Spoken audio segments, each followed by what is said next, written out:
Oh, yeah, so why you ain't called me? Huh? What's so funny about that? Huh? I don't like talking on the phone like that. You can still talk to your mama. You ain't got to talk to nobody else.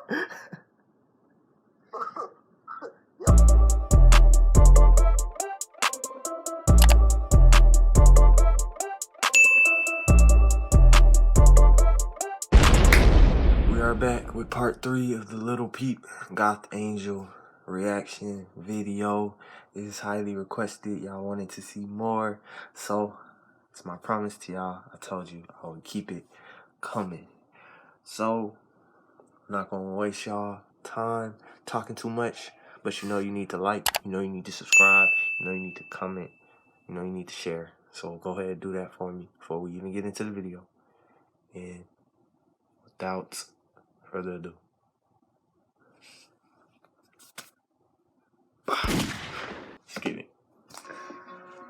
Amidst all the issues that Lil Peep had of drugs, anxiety and depression, he still tried to keep himself positive. When he was asked about suicide in his interview with Montreality, he said, I mean, shit, everything changes with time. Like, you can't predict where you're gonna be next year. You have no idea, you know what I mean? Like, there have been points, like, I've been in very, very, very, very low points. Like, you know, shitty situations, horrible situations. And then my mom always tells me, like, time will heal everything, you know what I mean? And even if it's like 5 years later and you're still feeling like, where the fuck, like, when I'm waiting for this shit to heal, like, nothing's happening. It's gonna take another, you know, few years, you know what I mean? That shit does take time in some situations, but, you know, it will eventually get better. Things will get better. And also you have to be grateful for what you have. Never be ungrateful. It's when people start to be super, you know, like, oh, I hate my life, everything sucks. But it's like you got shoes in your feet right now, you know what I mean? There's kids who don't have water, access to water in the world. So, pretty much, yeah. There's people fighting to survive, so. there are 2 things I really want you to take from this documentary. I'll talk about the second thing in the next chapter, but the first thing is something that comes from Lil Peep himself. Man, hold on. I just want to take a second to talk about suicide and, like, if you relate or, like, you dealt with somebody who was suicidal or people in your life that was suicidal and had to talk them off that ledge sometimes, but people don't know, like, mentally, really, like, physically, the toll, like, it can take on you, for real. Like, to be strong, and to really be, like, a pillar for people to lean on and kind of try to pull people out those situations. And that shit can break you down. I swear, sometimes that shit can be the hardest thing you ever did in your life. But I promise you, like he said, time heals all wounds. So if you're not feeling good today or tomorrow or the next day or the next day after that, just keep on praying, keep on knowing that it's going to get better, that one day you're going to wake up and you're going to be happy to be here. You're going to be happy to be alive. And you're going to look at life for everything that it really is. Like you said, you think your situation could get worse, but like you said, there's people, if we lived in a third world country, think of what they got to go through. We quarantine and all that, but you in your house, I'm in my house, you know, eat every day. I still got a job, I'm working, and that's why I be wearing this mask a lot too. Like, I don't know, I just like wearing it, slick, and, you know, I'm still out here working. I come in contact with a lot of people a day, so I'm still out here working, and I get really used to wearing this mask. So just be appreciative, be grateful for everything you got in your life right now. I promise you, it's gonna get better. Live on for them, you know what I mean?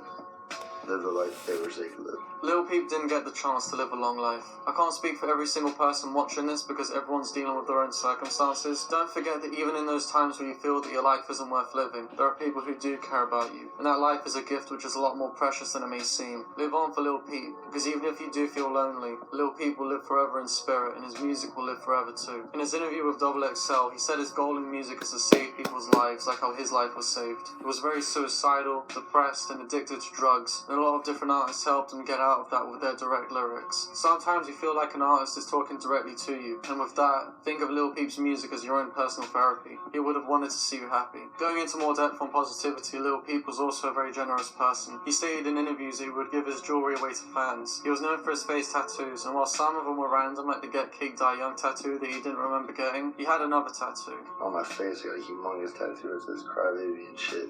To keep me grateful and remind me not to be a crybaby, so I see it every time I look at it. To remind me that I'm blessed. A couple of months ago, I bought this t-shirt that says Crybaby to keep me grateful and to remind me of Lil Peep. It's official merchandise which I'll link in the description. The reason why I'm bringing it up is when I got the shirt, it came with a note that I believe comes with any purchase you make from Lil Peep's website. The note says, "Dear Lil Peep fan, Gus had a vision of the world he wanted to share. The vision of love, innovations, creativity and freedom. He was gracefully transparent in his struggles and triumphs. Gus showed his fans in the world they are not on this journey alone. Gus was a voice for those who didn't have a voice for those who couldn't express what they were feeling. Gus's message deserves to live on. Through his music, art and fans, he will be immortal. For that, we thank you, all of you, from the bottom of our hearts. Thank you for sharing Gus's vision. Thank you for keeping his spirit alive. You are not alone. There is hope. We should appreciate the lives of the ones we love while they're still with us, which leads to my final point.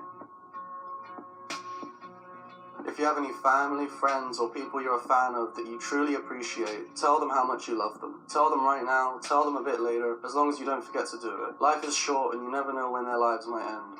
And you never know when your life might end. If you know someone you care about that you're currently not on good terms with, whether it be from a simple argument to something a lot more serious, please try to patch things up with that person. Death can come at any moment, and I truly believe that we take life for granted. And I'm not saying you should constantly think about how much you appreciate the ones you love while they're still alive, because we're always going to take things for granted while we still have them. But like I said, if there's any issues you have with someone that can be resolved, please do it before it's too late, because the last thing you want is to lose someone before you can tell them how much you love them. I think I've said everything I needed to say in this documentary. I'm going to let the people that were closest to Lil Peep end it, because the words they say are better than anything I could ever say about him. My name is Gesm67. Tracy looked hurt when he was singing that, bro. He looked hurt.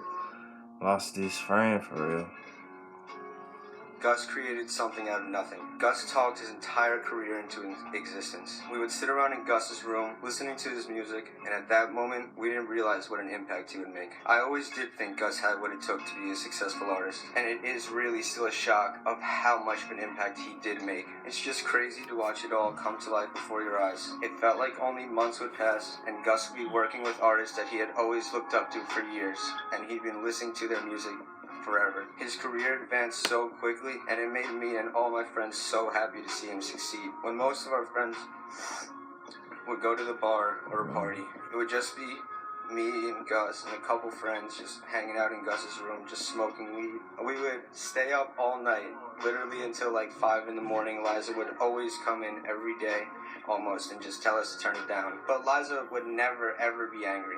Never once was she really angry at Gus. She knew that this is what Gus needed to do to move on in his career. She knew that showing him support and giving him as much freedom and support as possible was what he needed to succeed in his career. And without that, I don't think that Gus would have ever made it this far in his career. Gus worked really hard to get where he got. He stayed up until 5 or 6 a.m. every single day.